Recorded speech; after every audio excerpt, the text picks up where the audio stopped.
Bienvenidos nuevamente a Supagua Contigo. Soy Diana Palacios y los invito a seguirnos en nuestras redes sociales de Instagram, Facebook y YouTube. Estamos como Supaguac Huacro. Hoy nos vamos a ir a la Facultad de Ciencias Políticas y Sociales con el maestro Efraín Mendoza Zaragoza. Él es sociólogo, historiador, periodista y profesor de la facultad, por lo que es formador de decenas de periodistas queretanos. Ha sido presidente del Consejo General del Instituto Electoral de Querétaro y fue director de Comunicación y Medios de la UAC, y actualmente es coordinador del área de Humanidades. Su trabajo académico y de investigación gira en torno a temas electorales, periodismo y comunicación. Pues me da gusto poder, por este conducto, hacer contacto con la comunidad académica de la Universidad Autónoma de Querétaro. Efraín Mendoza Zaragoza, de formación sociólogo, pero dedicado al periodismo desde mediados de los años 80 en distintas actividades, desde reportero, editor, comentarista, en fin, hasta la fecha. Y profesor de la Facultad de Ciencias Políticas y Sociales, hice un posgrado en Historia, y el trabajo de investigación se centró en el periodismo, en la relación entre medios y el poder. Y es un gusto poder platicar. Para empezar, me gustaría que nos contara un poco lo que significa la prensa como tal. ¿Qué es la prensa? Mira, he tenido la fortuna de conocer la prensa desde dentro, desde, diríamos, escribir, participar en la conducción de un proyecto editorial. Particularmente pienso en el semanario El Nuevo Amanecer, que existió entre 1990 y 1998. Ese fue un curso intensivo de periodismo, ¿sí? Y luego también ver el periodismo como una zona específica de la comunicación, pero desde la docencia y también desde la investigación. Yo diría que las sociedades contemporáneas, masificadas, ¿sí? Tienen en el periodismo un instrumento muy valioso para hacerse de información procesada que les permita a los ciudadanos intervenir en los asuntos públicos informadamente. ¿Sí? En la actualidad, con las plataformas digitales, se han abierto muchos cauces para que el ciudadano común pues pueda dirigirse de manera masiva e instantánea a autoridades, a ciudadanos, a partidos, a todo tipo de organizaciones. Y esto ha sido un reto fabuloso para los medios de comunicación. ¿Por qué? Porque los medios ya perdieron el monopolio que tuvieron por mucho tiempo como canales de información y como intérpretes de la realidad, ¿sí? Ahora, la asamblea digital tiene una cantidad impresionante de productores de contenido que rivalizan, ¿sí? Dice Humberto Eco que las redes sociodigitales pues han llevado al extremo de que las voces de un experto y las voces de un imbécil, así lo dice él, pueden tener el mismo peso.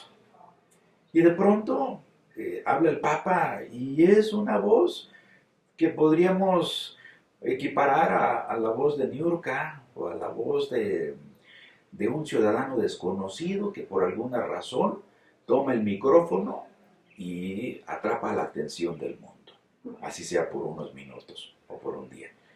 Eso entonces le ha traído al periodismo retos muy importantes. Esta misma situación ha propiciado fenómenos como la confusión de información verificada, ¿sí? Confirmada, con fuentes identificables, y la información que no procede de fuentes verificables, las fake news. De tal forma que eso y la el desbordamiento de la opinión, hacen que el periodismo se replantee sus grandes fines en las sociedades modernas, sobre todo para contribuir a la convivencia democrática. Y bueno, ahora que toca este tema de las redes sociales y de todas las vertientes que surgen con esto para el periodismo, ¿cómo uno, o sea, alguien que no es periodista o que no ve la nota en primera persona, cómo podemos defendernos o revisar o cuáles son las cosas que debemos observar en las notas, en la información que recibimos a través de redes sociales o bueno, de cualquier medio para saber si para saber si podemos confiar o no en ello? Mira, una primera cuestión es cierta contención, que en nuestra época es difícil.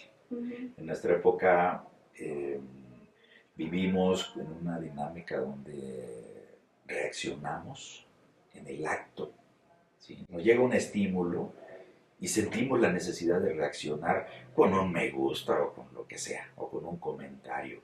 Y no nos preguntamos de dónde proviene, ¿sí? Entonces lo primero es contener ese ímpetu, esa urgencia de reaccionar. Segundo, controlar la opinión. ¿Quién nos ha dicho que nuestra opinión la está esperando el mundo? ¿Sí? Uno oye, y yo un día escuchaba a un youtuber, aquí me dirijo a todo YouTube, ¿sí? Así como si estuviera una asamblea del mundo esperando nuestra opinión. Nadie está esperando nuestra opinión. Vivimos una época narcisista, egocéntrica, donde sentimos que nuestra opinión es valiosa y que si no la damos en el acto, se va a perder. Entonces esa contención es el primer paso. Esperémonos tantito. Segundo, hay que verificar las fuentes de la información. Hay que contrastar, ¿sí? Hay que ver que los medios de comunicación, a diferencia de los productores de contenido que mezclan información cuyo origen no revelan, ¿sí? Y la revuelven con puntos de vista gratuitos, ¿sí? Cargados de juicio y de descalificación, ¿sí? Hoy, en la medida en que emplees el adjetivo más categórico, pues eso te atrae escuchas. Entonces, ahí ir a los medios de comunicación que son entidades estructuradas, ¿sí? Con metodología, que se dedican precisamente a obtener información y procesarla. De tal manera que en el momento en que nosotros vemos citado un documento, ¿sí? Démonos el tiempo de ir al documento, porque hoy por fortuna todo está en la red. Y hay muchas ocasiones en que se citan documentos inexistentes o hasta inventados. Y ahí nos damos cuenta, si esa noticia que resulta fabulosa en apariencia, no aparece en un medio de comunicación, si son internacionales, pues hay importantísimas empresas de la comunicación que tienen como su gran valor la confianza. Ellos no pueden permitirse soltar una información que pueda ser desmentida al día siguiente o, como ocurre hoy, al instante, ¿sí? Porque toda la información está burbujeante, en el mismo momento puede ser desmentida. Entonces es contención y verificación. Y de esa manera vamos a poder distinguir entre las verdades a medias y las mentiras completas. Y también ya con todo esto, cómo vive ahora las clases con sus alumnos actualmente, que lo platicábamos en otra ocasión con la doctora Vanessa Muriel, que pues ya no toman nota, ya todo el tiempo, ya solamente ven la clase y tienen acá la herramienta del teléfono. Fíjate que trabajar con jóvenes, a los maestros que ya pasamos la cincuentena, nos ayuda mucho a estar al día. Yo soy de la opinión de que somos los profesores los obligados a comprender cómo funciona el mundo contemporáneo y no forzar a que las nuevas generaciones se adapten a nuestros viejos métodos. Por ejemplo, me parece un gran desacierto el adoptar la prohibición del uso de los dispositivos en el aula. Por supuesto que yo soy partidario de que no los usen en el sentido más clásico del proceso de enseñanza-aprendizaje. Pero llegar con la prohibición de que los dejen afuera o no sé qué puedan hacer con ellos, es no entender que las nuevas generaciones ya traen integrada desde su nacimiento una prótesis, ¿sí?, de la cual no se pueden desprender. ¿Cómo llegamos a eso? Es otro análisis, pero hoy es así, ¿sí? Puedes ver 5 jóvenes reunidos y los 5 jóvenes metidos en su dispositivo electrónico. Entonces, lo personal que he podido, diríamos, comprender de esto en la práctica docente cotidiana, integrar ese elemento al proceso de enseñanza-aprendizaje, ¿sí? Y en mi caso a lo mejor es más sencillo porque como es una materia de periodismo, tienen que estar trabajando con fuentes y con precisamente portales web de las propias instituciones públicas o privadas. Entonces, una manera de conciliar su urgencia por revisar su pantalla, ¿sí?, y nuestros propósitos formativos es estar al pendiente de esto y con frecuencia estar pidiendo que consulten un documento determinado. Eso les alivia un poco esta urgencia de exacto, ¿no? Pero los canalizas hacia el documento. A ver, localicemos tal informe, tal documento. Lo hacen y lo hacen con gusto, ¿sí? Y de este modo, pues uno procura ir al paso de las nuevas generaciones, porque de un día para otro pasamos del proyector de acetatos al PowerPoint, ¿sí? Y nosotros, pues tuvimos que ir muchos muy rezagados, ¿sí? Y esa es una exigencia, pues, pedagógica de la cual no nos podemos desprender. Y pues, cambiando un poquito del tema, pensando en que en la sociedad, bueno, también no es tan distinto el tema, pues, pero pensando en cómo es la relación actual de la prensa con la sociedad. No sé si justamente todos estos cambios tecnológicos, o sea, si hay como cierto choque entre el periodismo y la sociedad actualmente. Mira, yo creo que el periodismo tiene el reto permanente de justificar su existencia, de mostrar que es útil, que es necesario, ¿sí? Y su papel es la recolección, el procesamiento de información, ¿sí?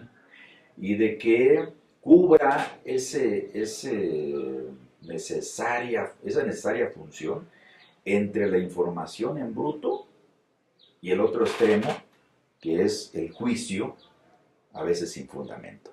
Y el periodismo tiene la función de darle forma a esa información, extraer la información útil para el caso, ¿sí?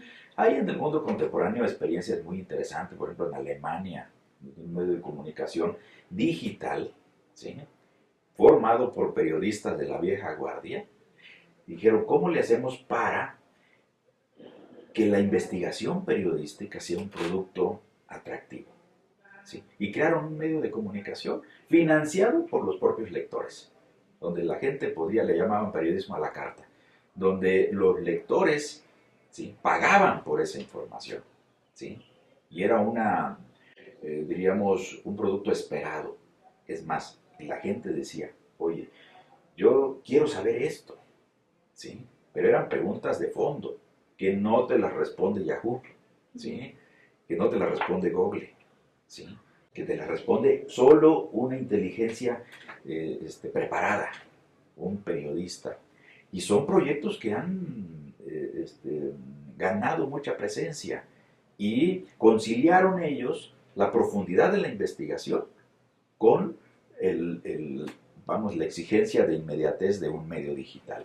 Yo creo que por ahí tendríamos que ir y no estar preocupados de si el periódico de papel desaparece o no. Yo lamenté mucho cuando el periódico El País, que era un periódico que yo leía todos los días, anunció el fin de su versión impresa. Y pues soy hombre antiguo y sigo leyendo el periódico, comprándolo, pero también me gusta circular en el espacio donde lo digital está generando información al minuto. Y estos proyectos del periodismo no se han visto afectados por la inteligencia artificial. Mira, esta es una cuestión que apenas está entrando. En realidad, la inteligencia artificial, en el caso específico del periodismo, a veces imaginamos como que es un misterio. No, no es ningún misterio. Es detrás de todo lo que se obtiene como respuesta de la inteligencia artificial, hay trabajadores, ¿sí?, que etiquetaron, que seleccionaron materiales, que pensaron las posibles preguntas que se les podían hacer, ¿sí?, y que programaron, ¿sí?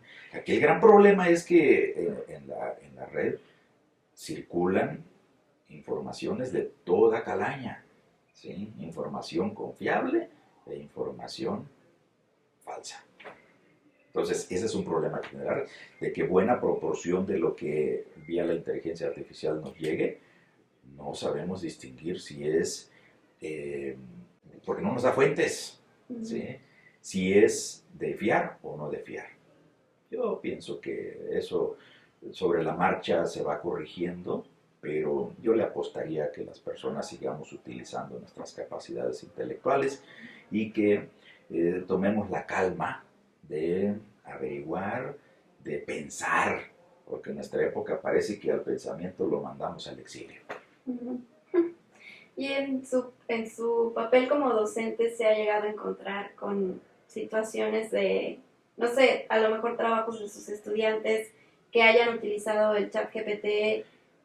Pues todavía no, pero lo que sí puedo decir es que sí se encuentra uno con esta práctica apropiada de copiar y pegar. Es decir, si uno lee los trabajos, se da cuenta cuando cambió el que habla, ¿sí?, porque todos tenemos una estructura narrativa, ¿sí?, y cuando jalamos un texto de otra parte y lo incrustamos entre textos propios, el salto narrativo se detecta de inmediato. ¿Y uno qué puede hacer? Pues separa ahí una oración, la googlea y ahí está la fuente original. Eso es parte. Pero bueno, para eso está uno también que puede detectarlo. Por eso se prepara. Pues sí, y los estudiantes deben saber que eso no solo es inapropiado, no les ayuda. Les ayuda a salir del paso en la madrugada. Pero si son responsables en su formación, su ética tendría que haberles indicado que eso sencillamente no se hace.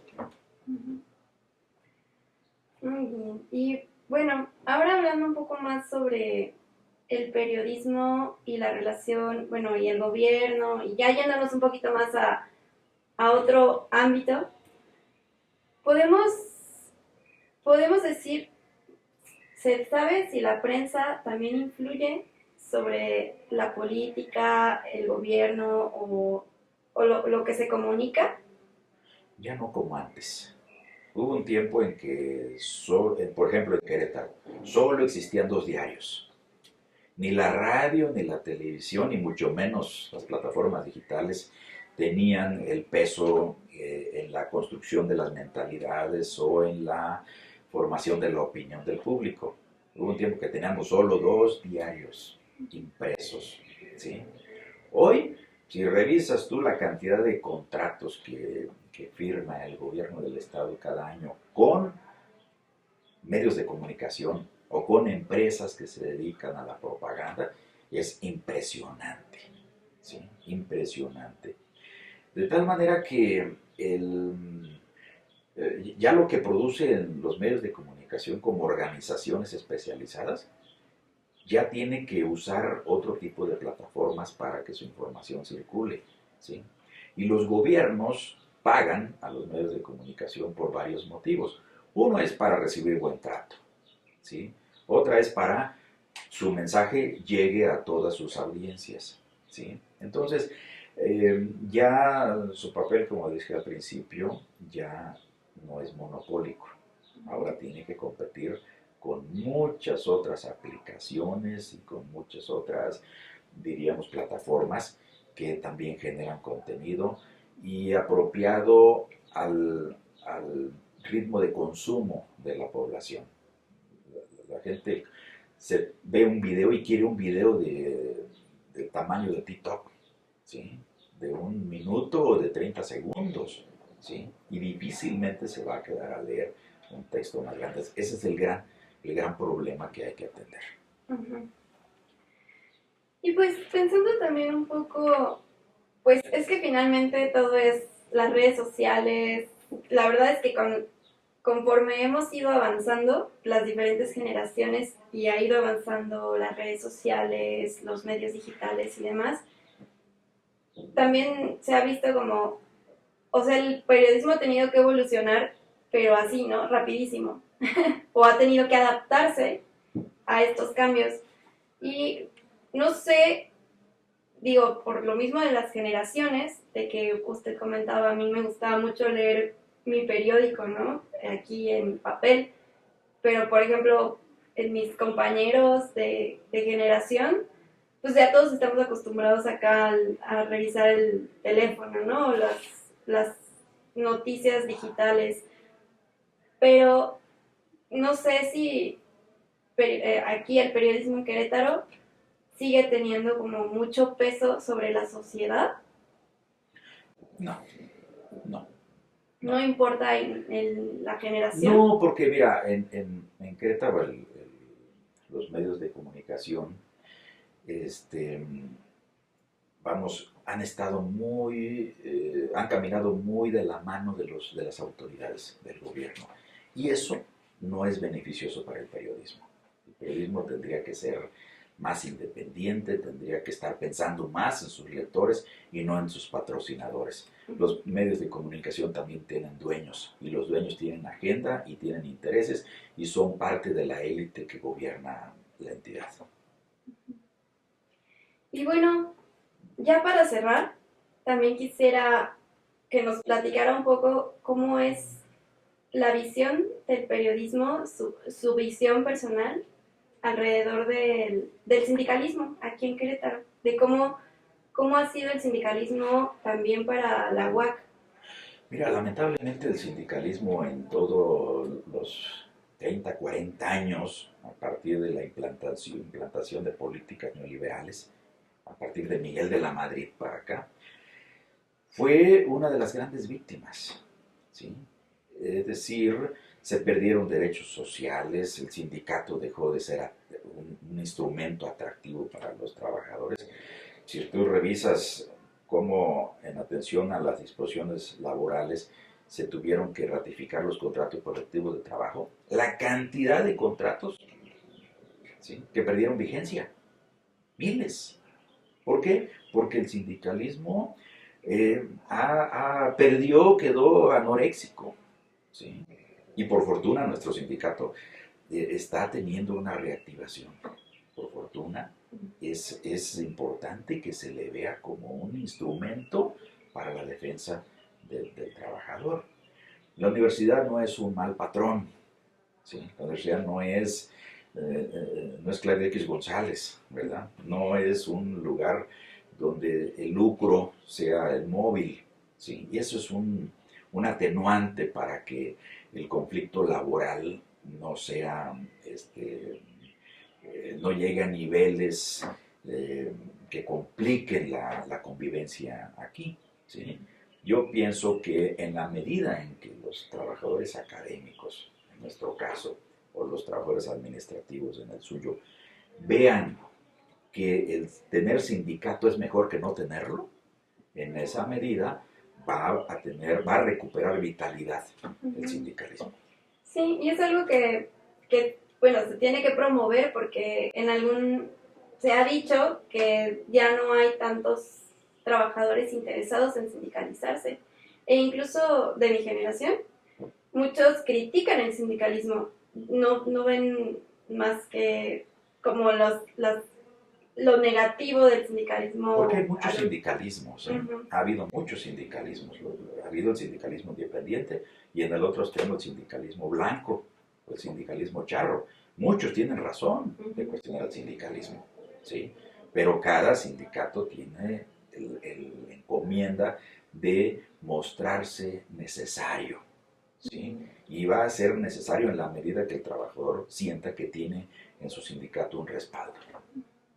Entonces considera que todo esto, la ley, la legitimación y todo esto que se ha llevado a cabo, todos estos procesos, ¿han sido positivos? Sí, por supuesto, porque han permitido reactivar, ¿sí?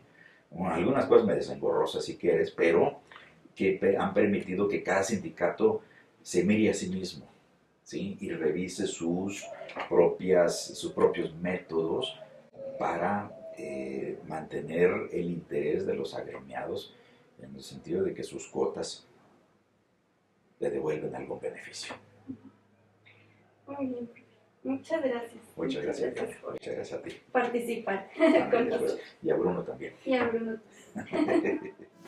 Como ven, los maestros tienen mucho que aportar a la sociedad, pero también tienen mucho que aportar a la comunidad académica. Esto fue Supagua Contigo. Los esperamos el próximo viernes a las 5:30 de la tarde. Hasta la próxima.